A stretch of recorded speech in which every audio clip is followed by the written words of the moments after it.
So today I'm going to do a quick little video on leather belts that I've made, and I don't have any special talent or training. All I've done is just watch different YouTube videos and change things, make things my own. Some things I tried to copy more closely, but it's just a lot of fun, just something I thought some people might be interested in and like to know that you can do it. And I mean, you can spend any amount of money you want. It can get expensive or you can do it kind of cheap, but this particular rig is historically accurate for the 1800s. This belt, this part where the buckles connects, that's called a billet, and it's just laced in there. So it's connected in the back. This belt is 2 layers of leather, 2 thin layers. I got the outer layer. This was an orange color originally. Got it at a thrift store. Got a whole side of it for like 30 bucks. Really cheap. The bullet loops are made from the same leather, and they're laced in there.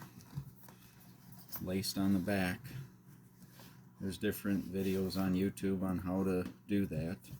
Or just, I mean, it's pretty simple. But you gotta cut all your holes, mark them all out. One thing you gotta make sure of too is that you're putting your bullet loops on the right side of your belt, because if you put them on the wrong side, you end up with your buckle coming in, your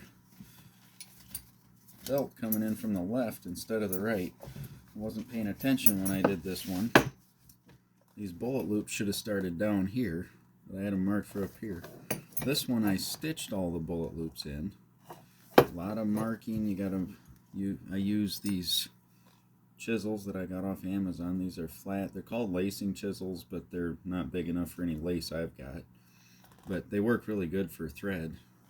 It took me a long time. I had to keep stitching, but I just enjoy it, and if you don't care how long it takes you, it'll be a lot of fun. This buckle's attached the same way, which is a 1800s historical thing. I got this buckle off of Weaver Leather. If you spend up to, I think it's $150, you can get free shipping there. So I'd buy, get buckles and a few other things. Back to this one, it's a Ranger overlap, so when you buckle it, you go through the loop on the bottom, and then you'd buckle it like that. It's just an old buckle off of a belt my grandpa had on this one, but I thought it looked pretty good. And this is kind of attached the same way as the billet. And the back of this is a vegetable tan split. It's rough on both sides. I got that from Springfield Leather. You can get 50 feet of that stuff for like 20 bucks. And it's pretty thin, not really thick enough to make a holster, and it'd be rough on both sides if that would matter to you. I mean, you can make a holster rough on both sides, it'll work. Look kind of like some of those Clint Eastwood movies that I've never watched them, but I kind of know what the holsters look like. But works really good for making a piece of thin leather thick enough for your belt, and it's cheap. I mean, this entire belt here might have cost me, with the dye and everything, 15 bucks. So, of the stuff I actually have into this belt, it costs more than that to get all this stuff. But this holster, this is lace off of a piece of chrome tan buffalo, water buffalo I had, that I made bags like purses and stuff and sold. And the outer leather is the same as what's on the belt from a local thrift store. Made this lace with a lace maker. This is a different piece of leather I got at that same thrift store for like 30 bucks. Big old side of leather. Good vegetable tan, good, fairly thick, good for lining. This holster is smooth on both sides. I like to either have them smooth on both sides or smooth inside and rough outside. I don't care for the way they feel when the rough is on the inside. The first few holsters I made were like that, but anyway, it can be a lot of fun and a good pastime. Best video on how to make a pattern for your holster would be on Springfield Leather's website. It's called Making a Single Loop Holster. There's 4 parts to it. I watched that several times, and I made that holster, made this holster with this cool kind of design there. This one attaches in the back. It's a separate strap to this part's separate. It's just attached with a Chicago screw in the back. And that's part of a vegetable tan split. This is leather from a local thrift store. This is a different side of leather from the thrift store. Again, backing is just that split where when the leather comes in, it's like that thick. And then they'll run it through this thing and it'll cut it in half. Kind of like a planer on wood. And then the leftovers, then they sell those really cheap. So this one is not 100% historically accurate, but I think it's pretty close. Got this belt keeper in the back here. Get it to where you can see it or not, but it's just 2 pieces of leather. Kind of make a shelf for it so the belt doesn't go up and down. This one I didn't do that because I wanted this one to be like 1880s historically accurate. You know, all the slits in the skirt. This part here is called the skirt, and then you just put your holster through that.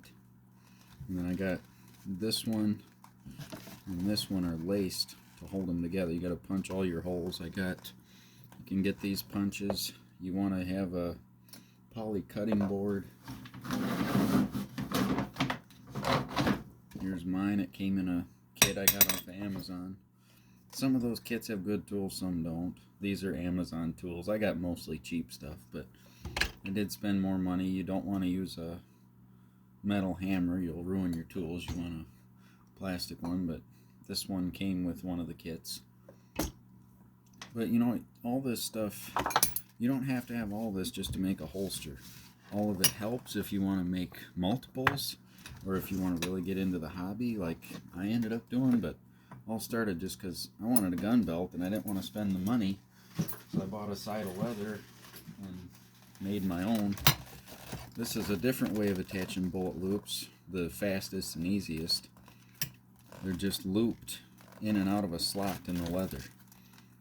And then I've got a double cap rivet on the ends, hold the ends. This one's not lined, it's just a thick piece of leather I got. I can't remember where I bought it. I think I got this one probably off of Weaver, just in an economy one. This holster, more of that thrift store leather. And this one's just got a holster strap that attaches with a buckle. I got that one off of Weaver too. These cart buckles are really cool. And again, this is just lace that I made off of straps for the hammer thong. Made different styles of them too. But you know, watch different videos and have fun with it. This one made with a drop loop that comes on and off. I've never made one with a drop loop that's attached like what Matt Dillon would have had, or Paladin or whatever. Those aren't historically accurate at all. Those wouldn't have been invented till the 1920s is what I've read. But you know, these clip corner buckles, can't remember where I got them. Ordered them online somewhere. Steck store it might have been. Been a while since I ordered them, but those are really nice looking. This one's just weaved in and out of the leather. This one, I used the same kind of leather to line the back, but I left the rough side out on that one. This was a quite old gun belt, but this one, you know, you can make them pretty cheap, but you can make them, you could order those vegetable tan splits. This belt's 100% made out of those splits. It's not dyed or anything. I think it looks pretty cool. And then I just used, again, the split, and you know, it's not on the back, so I just weaved it in and out of the front. Then you glue the back piece on and then stitch the entire perimeter. So, you know, it takes a while if you want to do it that way, but it's not impossible. This holster, these are some pre-cut straps or whatever that I had from many years ago when I was a kid. My mom would get me leather string and leather straps to fool around with, but this one's just a single ply holster leather I got off of the internet. You know, just find cheap stuff. Weaver has they're called strap bellies. They're just the very bottom of the hide. Just look up strap bellies if you're wanting to get good quality leather at a cheap price. There's plenty in a belly to make a few holsters and belts.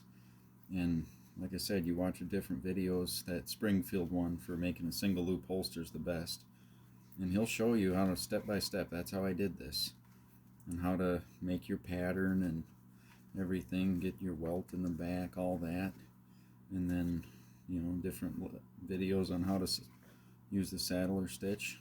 It's a lot of fun, but it takes a long time. This one I did dye. I diluted, it was dark brown, and I diluted it with denatured alcohol to make it lighter. But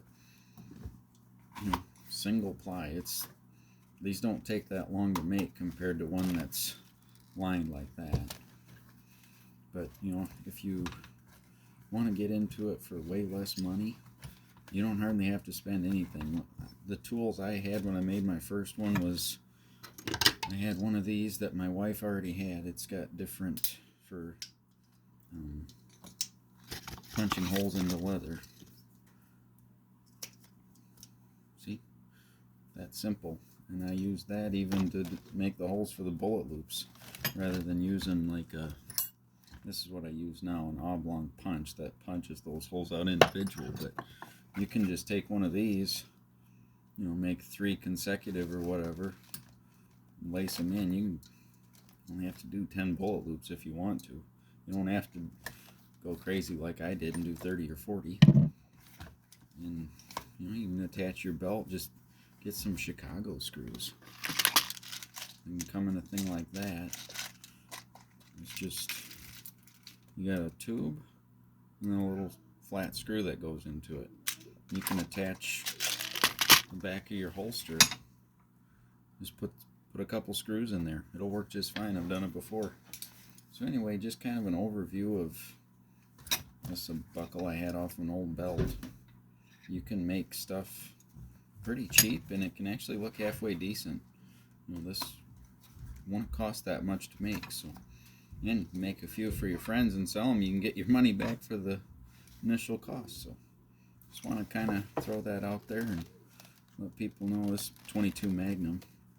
Let people know that you can do it even on a budget. Thanks for watching.